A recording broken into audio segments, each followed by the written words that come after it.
예수님의 이름으로 감사하며 기도 올리옵나이다. 아멘. 하나님 우리 아버지와 주 예수 그리스도의 은혜와 평강이 있기를 주님의 이름으로 축복합니다. 오늘 본문의 제목은 지금도 눈물을 흘리며 말하지만, 한번 따라서 하시겠습니다. 지금도 눈물을 흘리며 말하지만. 성 어거스틴의 고백론이 있습니다. 고백론을 또 참회론이라고도 합니다. 흔히 우리가 고백론할 때 방탕한 삶이 돌아올 것이라고 생각합니다만, 어거스틴의 고백론은 죄에 대한 고백이 아니라 영원하신 하나님에 대한 찬양이라고 말할 수 있습니다. 한 영혼이 하나님을 만나고 그리스도를 만나면서 변화되어가는 과정을 보여주는 책입니다. 그 책 맨 처음에 나온 구절입니다. 제가 잠시 읽어드리겠습니다. 오 주님, 당신은 위대하시니 크게 찬양을 받으실 만합니다. 당신의 능력은 심히 크시니 당신의 지혜는 헤아릴 수가 없습니다. 그러기에 당신의 피조물의 한 부분인 인간이 당신을 찬양하기 원합니다. 인간은 자신의 유한성과 스스로 지은 죄의 증거, 그리고 당신은 교만한 자를 물리치신다는 그 증거를 몸에 지닌 채 살고 있습니다. 그렇지만 당신의 피조물인 한 부분인 인간은 당신을 찬양하기 원합니다. 당신은 우리 인간의 마음을 움직여 당신을 찬양하고 즐기게 하십니다. 당신은 우리를 당신을 향하여 살도록 창조하셨으므로 우리의 마음이 당신 안에서 안식할 때까지는 편안하지 않습니다.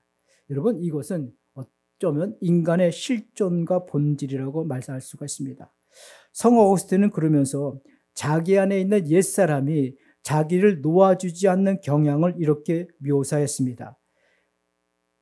옛삶과 결별하고 새 삶을 향하여 나가려고 할 때마다 옛사람이 자기의 옷자락을 슬며시 잡아당기면서 나를 두고 가려는가? 이렇게 놓아주지 않고 우리가 함께 있었던 시간이 그렇게 좋지 않았는가 하면서 끝없이 끌고 가려고 한다고 그는 고백했습니다. 성 어거스틴은 옛삶이 수치스럽고 부끄러워 하나님 앞에 기도합니다. 그래서 하나님, 내 안에 정결한 마음을 주옵소서. 하지만 옛사람은 지금은 그리하지 마옵소서. 이렇게 나온다는 거죠. 속삭여 온다는 거죠. 여러분, 이게 연약한 인간의 모습이기도 합니다. 실존이기도 합니다. 사도 바울은 말합니다. 지금도 눈물을 흘리며 말하지만 십자가의 원수로 살아가는 사람들이 많이 있습니다. 세번역 성경입니다. 이 사도 바울 당시에 교회 안에서 십자가의 원수로 살아가는 사람들이 많이 있었는데, 그들의 삶의 방식은 자기네 배를 자기의 하나님으로 삼고 자기네의 수치를 영광으로 삼고 땅의 것만을 가지고 살아가는 사람들입니다. 세번역 성경입니다. 그러나 우리의 시민권은 하늘에 있습니다. 그곳으로부터 우리는 구주로 오실 예수 그리스도를 기다리고 있습니다. 그러니 나를 본받으십시오. 나를 본받아 살아가는 사람들을 또한 눈여겨보십시오. 저의 교우뿐만 아니라 저의 교우가 아닌 분들에게도 필요시에는 제가 임종 예배를 드릴 때가 있습니다. 그 중에 한 사건이 기억이 나는데, 경기도에 사시는 한 권사님이시고 본교회는 남쪽 지방에 있었습니다. 그 부분은 노년이 되었음에도 정말 오빠 동생, 오누이처럼 남매처럼 살갑게 남다른 친밀성을 항상 유지하면서 그대 없이는 못 살아 하면 달달하게 살아가는 노부부였습니다. 남편이 지병이 갑작스럽게 악화되어 세상에 떠났을 때 권사님은 저에게 다급하게 전화 오셔서 임종 예배를 부탁하기에 밤 11시가 넘었음에도 불구하고 제가 경기도까지 내려갔습니다. 도착했을 때는 이미 남편의 호흡이 끊어져 세상을 떠난 뒤였었고, 그의 육신은 차갑게 식었고 그의 몸은 딱딱하게 굳어지고 있었습니다. 호흡이 끊어진 그 순간부터 권사님의 남편은 시체가 되었습니다. 뭐라고요? 시체가 되었어요. 그러니까 그 권사님은 무서워서 더 이상 남편이 있는 방에 들어가지 못하겠다고 하면서 다른 사람들을 들여보냈습니다.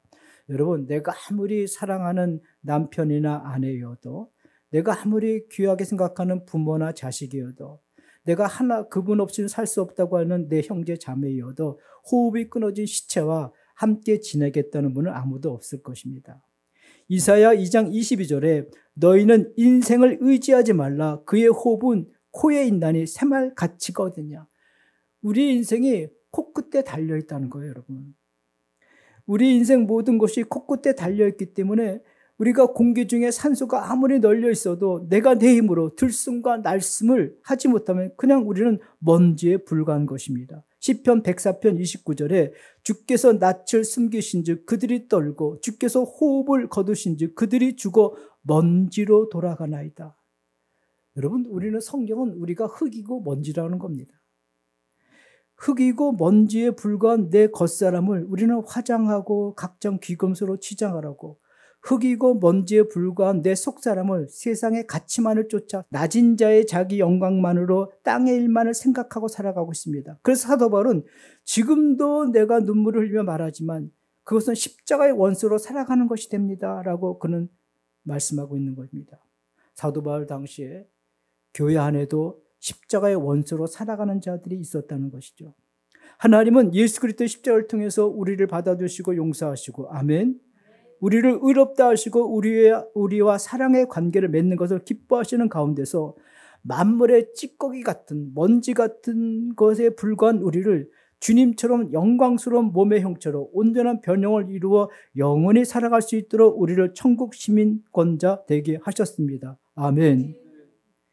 그런 하나님의 은혜를 깊이 깨달은 바울은 내가 바라는 것은 그리스도를 알고 그분의 부활의 능력을 깨닫고 그분의 고난에 동참하여 그분의 죽으심을 본받는 것이고, 그리하여 나는 어떻게 해서든지 죽은 사람들 가운데 살아나는 부활에 이르고 싶은 것으로 나는 이것을 이미 얻은 것도 아니며 이미 목표점에 다다른 것도 아니기에 그리스도 예수께서 나를 사로잡으셨으므로 나는 그것을 붙들려고 쫓아간다고 말하고 있습니다. 그러면서 사도 바울은 말합니다. 나의 이 점을 본받으십시오. 여러분, 성경에서 사도 바울만이 나를 본받으라고 얘기했습니다. 바울은 자기의 겉사람과 속사람을 철저히 비웠기 때문에 이 말을 할 수 있는 것이었습니다. 많은 사람들도 바울의 복음적인 삶을 사는 것을 보았습니다. 그래서 바울은 고린도전서 11장 1절에 내가 그리스도를 본받는 사람같이 여러분은 나를 본받는 사람이 되십시오 라고 했습니다. 바울은 눈물을 흘리며 말합니다. 십자가의 원수로 살아가지 마십시오. 사도 바울 당시 교회 안에 십자가의 원수로 살아가는 사람들이 있었습니다. 여러분, 십자가의 원수란, 살아가는 그 방식이란 자기 배를 하나님 삼고 살아가는 것입니다. 뭐라고요? 자기 배를 하나님 삼고 살아가는 것입니다. 자신의 배는 인간의 욕망을 지칭하는 것으로 그 욕망의 속성은 언제나 과도한 욕심입니다. 그런 사람의 삶은 친절과 명날과 화해와 화평과 희망과 용기를 심어주는 대신 불화를 만들고 많은 사람들과 담을 쌓아갑니다. 왜? 자기 배를만 생각하기 때문에. 남의 배고픈 사정을 헤아리지 않습니다. 욕망을 채우기 위해서 때로는 누군가를 수단으로 삼고 살아가는 습관을 가지고 있습니다. 자기 배를 하나님으로 삼고 살아가는 사람들은 그것이 바로 십자가의 원수가 되어 그 부끄러움이 그들의 영광이 된다고 사도 바울은 말하고 있습니다. 십자가는 여러분, 예수님께서 하나님의 뜻을 실현하기 위해서 자기를 부인하고 온전히 하나님께 복종하는 곳입니다. 아멘.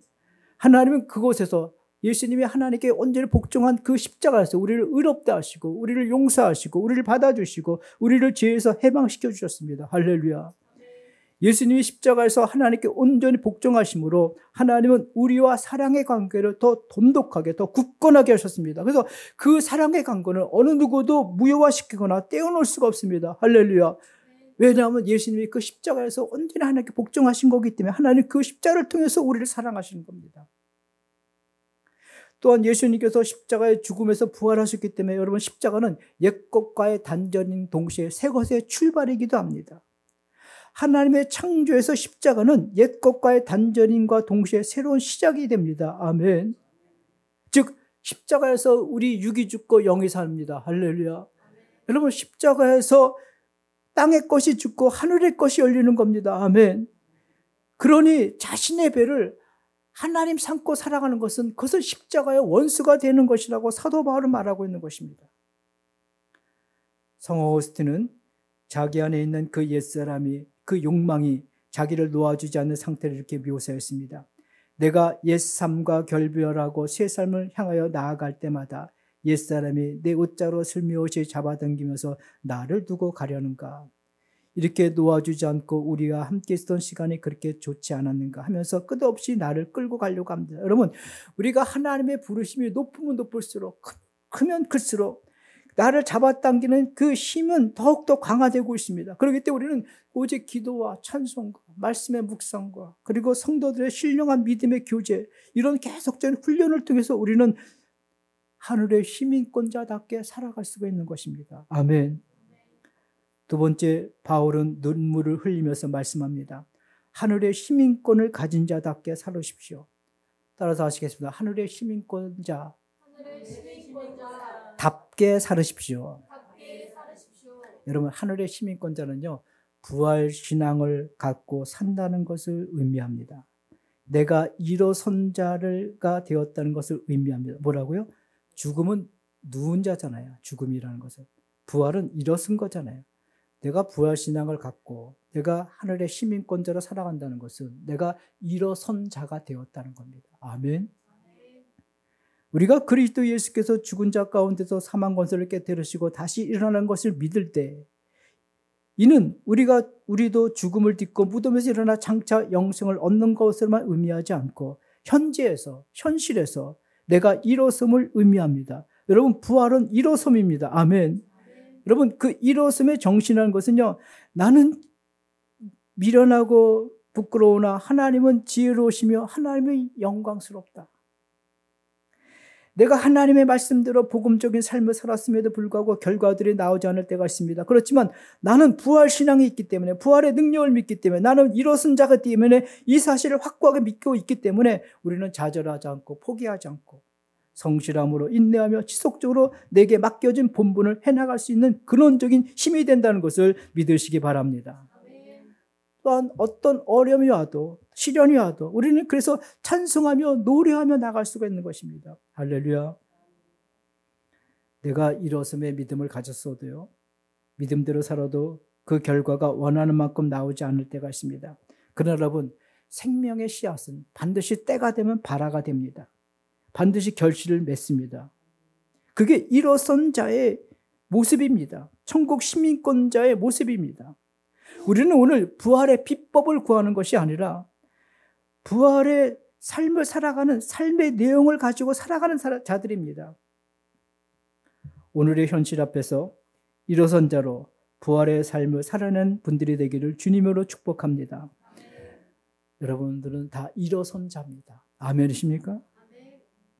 세상에 어떤 어려움이 와도 위험 앞에서도 우리는 하나님의 뜻을 당당하게 살아갈 수 있는 그 근원적인 힘이 내게 있는 것이 아니라 예수 그리스도를 통해서 우리가 일어선 자가 되기 때문에 저희 교회가 매년 14군데의 어떤 선교와 구제를 기관을 돕고 있습니다. 때로는 많이 한 해는 4천만 원 정도의 그 구제 헌금이 순수하게 도달할 때가 있습니다. 여러분, 이건 저희 교회 규모상 작은 건 아닙니다. 한국교회 평균에 볼 때도 작은 건 아닙니다. 그럼에도 불구하고 왜 교회는 역동적이지 못할까? 왜 더 흥황하지 못할까? 이렇게 생각할 수 있지만 여러분, 우리는 실패해도 하나님은 실패하지 않습니다. 아멘. 생명의 씨앗은요, 반드시 때가 되면 발화가 되고 싹이 올라오고 결실하게 됩니다. 믿으시기 바랍니다. 마침 지난주에 차두의 선교사님으로 가 계시는 김효정 선교사님이 보내온 영상을 제가 받았습니다. 우리 잠깐 한번 보도록 하겠습니다.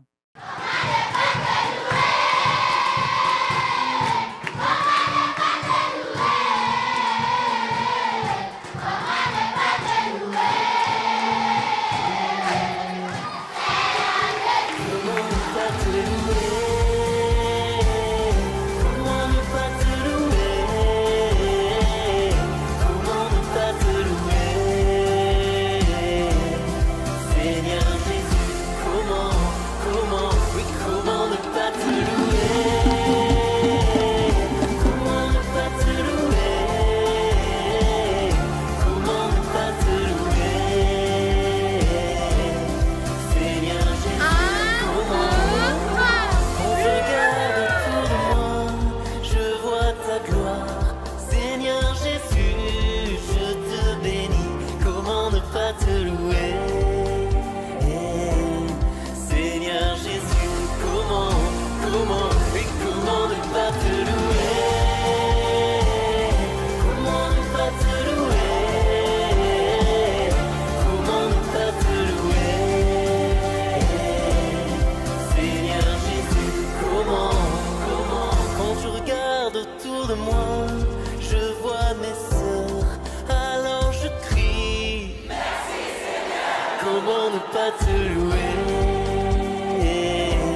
하늘의 시민권자답게 살아가는 것이 무엇입니까? 그 차도에 있는 그 어린아이들은 빵과 우유를 먹기 위하여 2시간, 3시간씩 걸어온다고 합니다. 그래서 학교에서 공부하고 그들의 지식을 쌓아주고, 우리 교회가 하는 이 일들이 여러분 하나님 보실 때는 작은 게 아닙니다. 믿으시기 바랍니다. 여러분, 하늘의 시민권자답게 사는 것이 무엇입니까? 하나님의 나라는요, 가난한 자가 없기 때문에 내 지갑을 열어서 돕는 것입니다. 아멘. 하나님의 나라는요, 병든 자가 없기 때문에, 마음이 상한 자가 없기 때문에 병든 자 마음이 상한 자를 찾아서 그들을 따뜻하게 위로하고 격려해주고 따뜻한 법이 되어주는 거예요. 하나님의 나라는 쓰레기가 없기 때문에 이 땅에서 내가 쓰레기를 발생시키지 않는 거예요. 하나님의 나라는 공의가 없기 때문에 이 땅에 살면서 어찌면 내가 공의에도 좀 덜 배출하려고 하는 그런 마음을 가지고 살아가는 거예요. 하나님의 나라는 미움과 시기와 질투가 없기 때문에 내가 이 땅에 살아갈 때 예수 그리스도의 사랑을 본받아 사랑을 자꾸만 힘들지만 실천해 가는 겁니다. 아멘이십니까? 그게 바로 하나님의 나라의 시민권자가 하나님의 나라의 문화를 조금씩 영향력을 끼쳐가는 겁니다. 아리스토텔레스는요, 인간은 행복을 추구하는 존재다 그랬어요.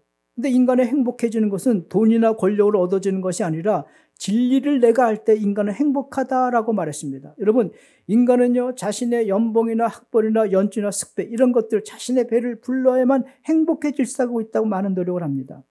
우리나라 사회에서 우리나라만큼 연주를 좋아하는 사회가 어디 있을까요? 내가 좀 조사해 봤어요. 동창회, 그것도 초등학교 동창회, 중학교 동창회, 고등학교 동창회, 대학 동창회, 대학원 동창회, 향후회, 공조회, 전후회, 향토박인꾼회, 배드민턴회, 별회가 다 왜? 서로 어떤 연줄과 인맥 속에 갇혀 있으려고 하고. 그러나 여러분, 내 코에서 호흡이 끊어지는 순간 내가 하나님 천역이었던 모든 것들은 다 사라지고 마는 것입니다. 웬일인가 내 형제여 재물만 지하다. 세상 물질 불탈 때 너도 타겠구나. 사랑하는 내 동포여, 사랑하는 내 동포여, 주께로 다 나와라. 주께로 나오라. 십자가에 못 박힌 주, 너를 사랑하네.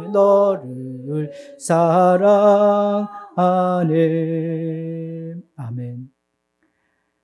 여러분, 많은 사람들은 자신의 일상의 삶이 기적이라는 것을 알지 못합니다. 그래서 소소하고 사소한 일상의 삶을 소중하게 여기지 않습니다. 돌을 가지고 떡을 만들어 먹으면 그것은 기적이라고 말하면서 내가 매일의 밥상을 대하는 것은 기적이라고 생각하지 않습니다. 여러분, 그 한 알의 쌀이 여러 경로를 통해서 내 밥상에까지는 그 기적이에요.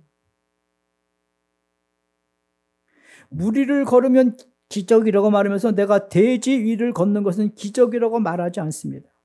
내가 누리고 있는 것은 당연하다고 생각하기 때문에 감사하지 않습니다. 저는 산티아고 800km를 걷다가 600km 지점에서 무릎팍이 깨졌어요. 금이 갔어요. 걷지를 못해서 일주일 동안 혼자 순례자 숙소에서 혼자 덩그러니 앉아서 있는데 내 몸에 내가 그동안 깨닫지 못하고 알지 못하고 인정하지 못했던 내가 누리고 있는 것이 당연하다고 생각했던 내 2다리 중에 하나가 못 쓰게 되니까, 하나가 부재가 생기니까 그제서야 내가 그동안 걸어 다녔던 것이 기적이었구나. 아주 철저히 깨달았어요. 나머지 200km를 걷기 위해서 이를 악물고 걸었지만 철저히 그제서 깨닫습니다. 나치 수용소에 갇혀서 있었던 유대인들이 여러분 가장 하고 싶었던 일이 무엇인지 아십니까? 제일 그리웠던 것이 무엇인지 아십니까? 제주도 여행 가겠다. 발리에 가서 해변가에 누워서 좀 누리고 싶다. 그런 거 아니었습니다. 그들은 가족들과 함께 시장에서 창거리를 사와서 가족들과 함께 소소하게 함께 식탁에 둘러앉아 드론드론 이야기하고 싶다. 가장 시시하게 느껴질 것이, 가장 평범한 것이 인간에게 가장 필요한 것이라는 것이죠. 하이테크 철학자는 말했습니다. 인간은 자기의 죽음을 경험한 적이 없습니다. 우리는 다만 타자의 죽음을 지켜보았을 뿐입니다. 여러분, 우리가 장례식장 가면서도요,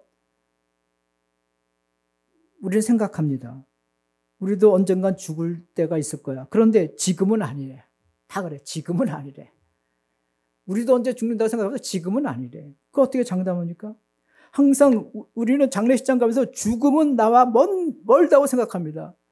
죽음은 나에게 유보되어 있다고 생각합니다. 죽음은 나와 상관없다고 살아갑니다. 아니에요, 여러분. 삶과 죽음은 언제나 긴장 관계에 있어요.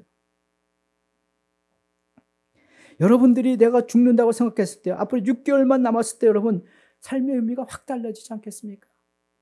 어쩌면 여러분들이 6개월만 남았다고 생각하면 저녁 노을을 보면서 따뜻한 마음이 들면서 눈물을 흘릴 것이고, 아침에 찬란하게 떠오르는 태양을 보면서 여러분들은 노래를 부를 것이고, 그리고 내가 가족들과 걸으면서 늘 사랑한다, 고맙다, 감사하다 말할 것이고, 내 뺨에 스쳐 지나가는 봄바람을 맞으면서도 참 행복해할 겁니다.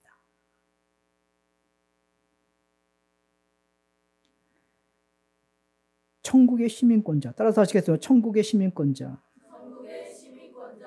여러분, 천국의 시민권자, 파도 바로 말합니다. 내가 눈물로 말합니다. 천국의 시민권자답게 살아가십시오. 내가 발로 서 있는 것이 기적입니다. 아멘. 그런데 우리는 소경 안진뱅이가 일어날 때만이 기적이라고 생각합니다. 오늘 가족들이 한 밥상에 둘러앉아 식사하는 것이 우리는 일상의 기적입니다. 아멘. 그런데 우리는 그럼에도 불구하고 우리는 내 배만, 내 욕심만 채워가다 보니까 하나님과 함께하는 삶을 방해하고 자꾸만 그 삶을 교란시켜 나갑니다. 본래 하나님의 주신 생명은 하나님의 목적과 뜻의 일치를 이루어 나가게끔 되어 있는데, 우리의 욕망이, 우리의 불의함이, 우리의 거짓된 자가 자꾸만 그 생명의 흐름을 방해해 갑니다.